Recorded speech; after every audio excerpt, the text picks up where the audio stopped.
It'll be one to go this time by.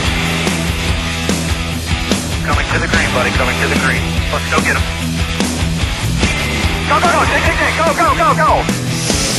Get your motor running. Head out on the highway.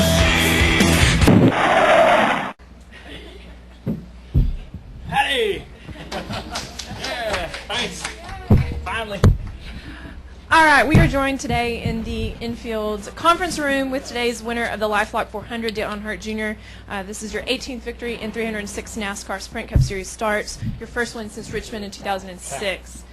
Junior, why don't you tell us a little bit about your run today? Well, we started the race out. We started out the race pretty good.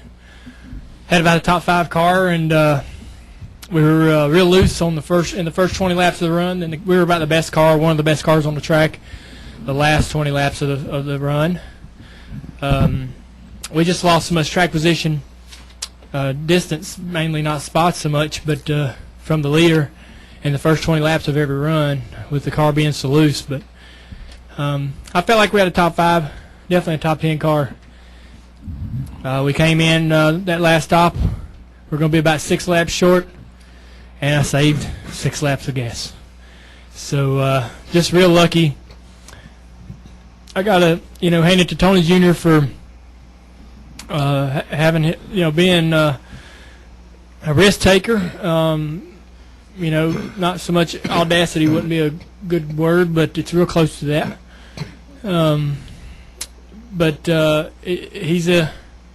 He's done a good job this year getting us good finishes, better finishes than we should probably have. So I normally wouldn't take the risk to trade the top 5 for a possible win, because normally, half time it doesn't work out. But we did the right thing today. So it was a real good car. Happy Father's Day to everybody. My guys had really, really good stops, and the car was great. The motor was great. The body was good. The chassis was good. The setup was really close.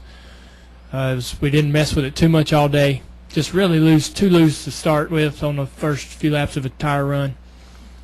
And that's pretty much it. All right. We're also joined by Tony Eury Jr. and Mr. Rick Hendrick. Tony, why don't you tell us a little bit about your day from the pit box?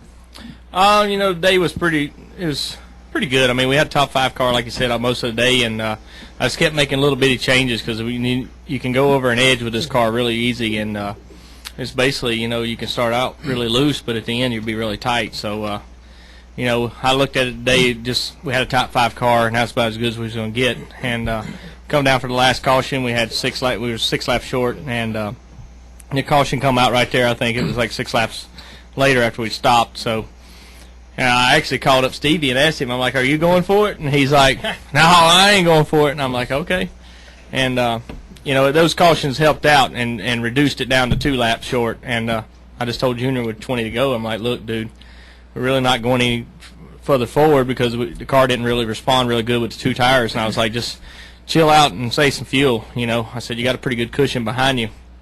And I knew some guys, the next caution, the guys stopped, so they could make it. So we're sitting here at the tail end of the guys that couldn't make it. And I told him, I was like, look, just save gas, because worst case scenario, we miss it by 1 lap, we finish 25th. If we pit and we put fuel in it, we're going to finish 25th. Yeah. So, who cares? Go for it. You're going to wind up 25th or you're going to win, if things just roll right. And that was kind of the scenario we was going on, and he was sitting there running around, and, Jamie started coming up on it. I knew Jamie could probably make it, and I told him, I said, we got to race that guy.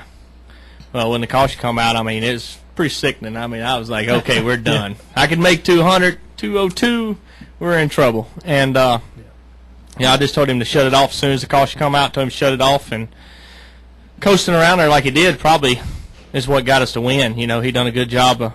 He's done in the last couple of weeks of saving fuel, and we kind of knew what he had. So, I'm going to be honest with you, my nerves is pretty tore up right now. Because I tell you, it made me feel good. I ain't never seen you as tore up as you are, but I was not that tore up.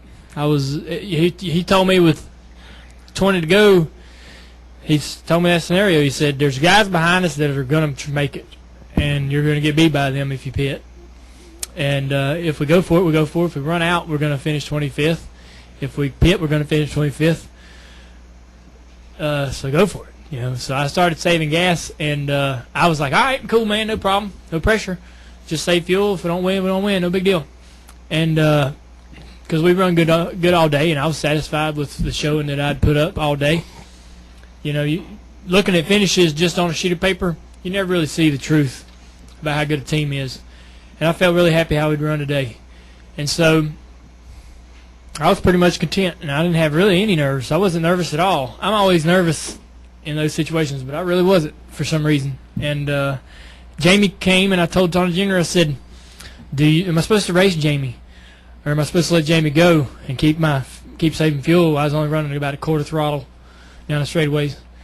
And he was like, I don't know, 10-4. I'm like, 10-4, what the hell does that mean, And he didn't have an answer. He's like, I don't know what to tell you, man. I said, well, who's leading? Because they took the freaking scoreboard down in turn 1, so you can't never see who's leading. I can't read that thing in the middle. And so I'm like, well, hell, I don't know who's leading. He said, you're leading. I'm like, oh, hell, I should probably try to win because there's 5 to go or 4 to go. So I passed Jamie back. And then I started saving, and Jamie passed me back. And then I'm like, well, dang, are we saving or are we racing? Because Jamie would get out in front and start saving gas, and so I'd pass him back. So it was really comical, actually. It looked like we were racing like hell, but we were just pedaling by each other, both about half to quarter throttle.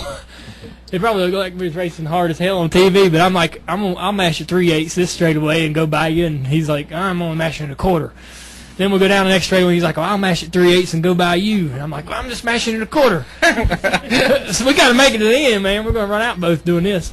But it was funny. But when the caution come out, I was dejected, of course, but it is what it is. We got to try, and we've been beat so many times like this.